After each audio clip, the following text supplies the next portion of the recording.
odds of getting in, you won't be sitting here. We are all, insane, crazy and weird in our own ways that we decided to prepare for this exam.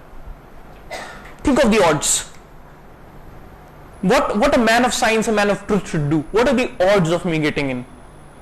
You would never ever step inside this room if you ever thought of the odds. That means you are crazy enough to take a shot at a beautiful dream, and the dream is beautiful. The dream is beautiful. Now that you have been crazy enough to decide that you want to appear in the exam, let's be crazy again. Article 377 criminalizes homosexuality in this country. Defy the article when you read Lakshmikant. Fall in love with Lakshmikant. That is the only way you can be crazy enough and sustain that momentum until you succeed, and then be sane again, please. Then you cannot afford to defy articles, because then you would be a man of the government.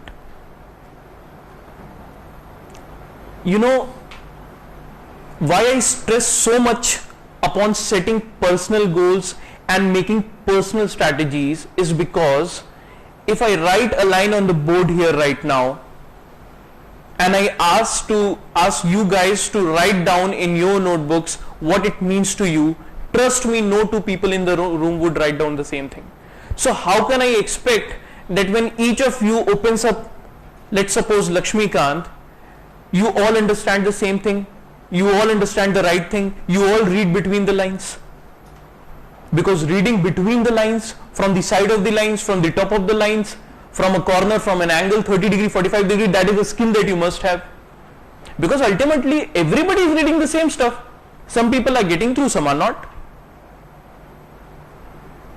So there are a few things that other people are seeing which might be the rest of the folks are not able to visualize or think of. So what can be done of it? Absolutely nothing, except for keep going at that content one more time, right? Actually, the beautiful thing about beautiful knowledge is that every time you read it, you find something new. It's like a very good movie, Every time you watch your favorite movie, you notice something new. कि यार अच्छा इसके आंख के ऊपर चोट इसलिए दिखाया है, ये तो पहले पता ही नहीं था. अच्छा कैमरा एंगल उस कैरेक्टर के ऊपर इसलिए ज्यादा फोकस कर रहा है क्योंकि डायरेक्टर ये सोच रहा होगा. क्या मूवी बनाई थी यार, अब तक नहीं समझ में आई. जो समझ में आ जाए वो क्या खूबसूरत है कि नहीं. इसीलिए you would have to have that temperament, have that tenacity to go on visiting the stuff again and again. Because if you do it with all your soul put into it, you would definitely figure out something new. You will definitely see something that maybe the most of us have not been able to. Right? So I say the resources and the tools, they are common for everyone. But maybe some people use it differently. Now, I was told about the tools that Unique Shiksha would provide you. And I was really happy with some of the things that they're trying to do. So through those tools, I would try to explain you that how I try to optimally utilize my resources. Right at the beginning, I would give you a disclaimer. This is my personal opinion. And this is my personal approach, right? You might want to use it in a different way. And it's absolutely perfect. That is how it should be. Because if it is not, then something is seriously wrong.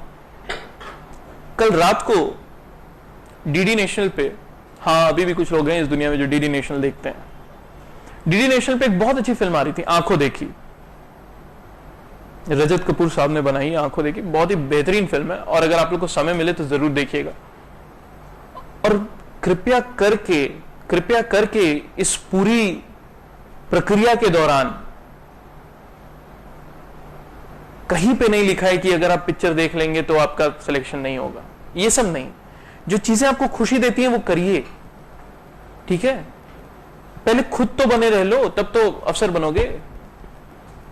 हमने ठंडा पीना छोड़ दिया है, हमने फिल्में देखने छोड़ दी है, हम अब बल्ला नहीं छूते हैं, पहले हमारे हाथ से बल्ला छूटता नहीं था। तो ऐसे नहीं होता यार, क्या हो रहा है? अब तो यार आप हिमालय में जाओ ना, ये सब छोड़ ही दिया है तो तब कुछ भी पाने की इच्छा क्यों?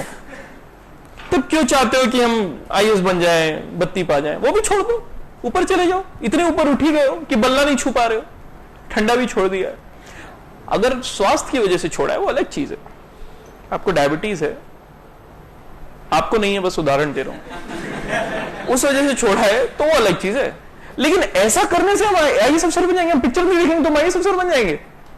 तो इस देश में कसम से फिल्में नहीं बनती, और वो बनती भी तो उत्तर प्रदेश और बिहार में एक थिएटर नहीं होता।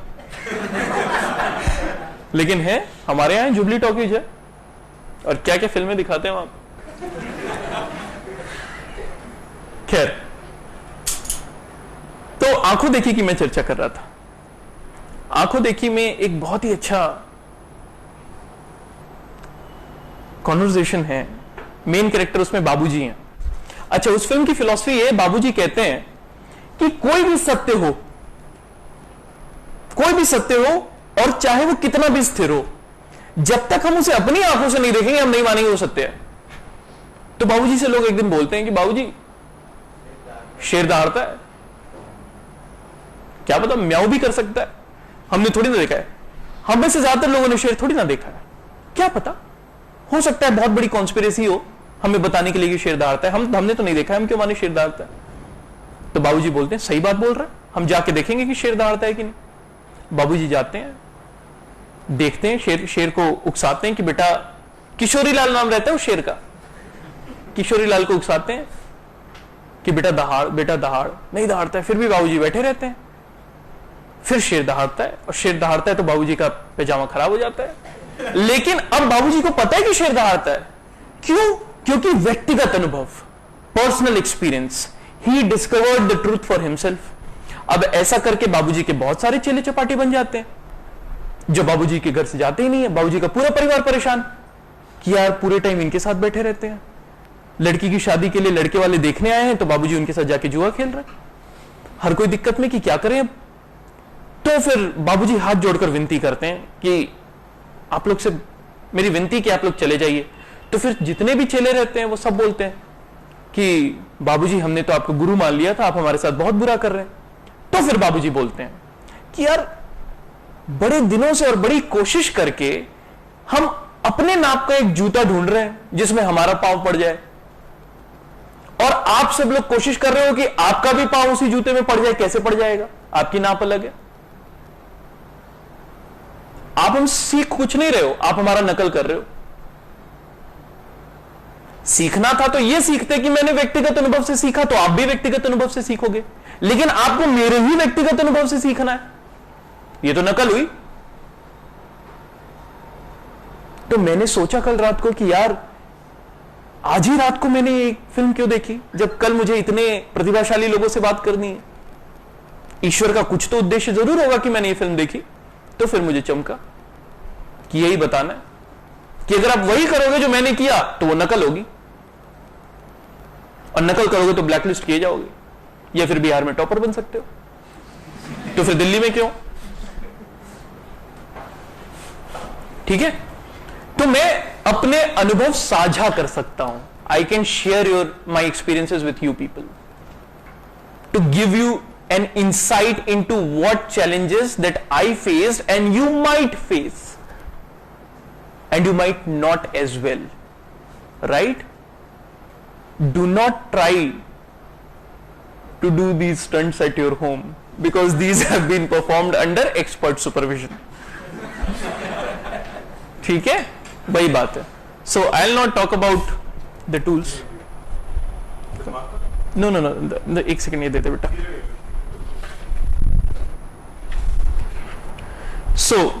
एक चीज जिसकी सबसे पहले मैं चर्चा करना चाहूंगा, जो अभी भी बात हो रही थी, अक्सर मुझे इस तैयारी के दौरान लगा, अच्छा आज तो आप लोग बहुत समझदार हो, पिछली बार मैं यहां आया था तो मुझे हर जोक के बाद #ह्यूमर बोलना पड़ रहा था, तब जाके लोग हंस रहे थे, एकदम निढाल बन के बैठ गए थे। सबसे पहले तो जो कलम और ये है ना यार, इसको बंद कर दो, मुझे थोड़ी चिढ़ है, क्या लिख रहे हो आप? अगर मेरी स्केच नहीं बना रहे हो तो कलम की कोई आवश्यकता नहीं है, और मेरी शक्ल ऐसी नहीं है कि उसकी स्केच बनाना चाहो तो रख दो, ये रख दो सब कोई। थोड़ा आराम से, थोड़ा आराम से, सत्संगी भाव से बैठो, ठीक है? सत्संग सा चल रहा है, कुछ भी लिखने की आवश्यकता नहीं है। क्या ज्ञान देने वाले कम है दुनिया में? ज्ञान देने से याद है, कुछ चंद पंक्तियां और है, मैं आऊंगा, चंद पंक्तियां और है। एक कभी कभी फिल्म से शायद है, और साहिर लुधियानवी के बोल हैं, संगीत मुकेश का है।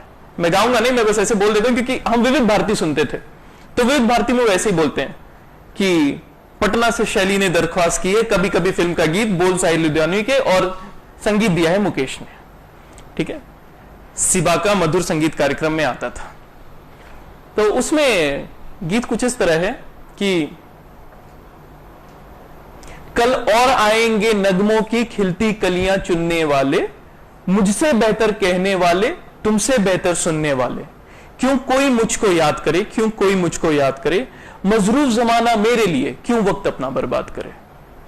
ठीक है? तो यकीन मानिए कल और बहुत सारे लोग आएंगे ज्ञान देने के लिए, और तब ये महफिल बदली होगी। बस ध्रुव तारे की तरह सर रहेंगे यहां पे नहीं, क्योंकि इनका ही भाई इंस्टीट्यूट है, ना हम रहेंगे ना आप रहेंगे। वो हमसे बेहतरीन बात कहेंगे और सुनने वाले भी आपसे बेहतर ही होंगे।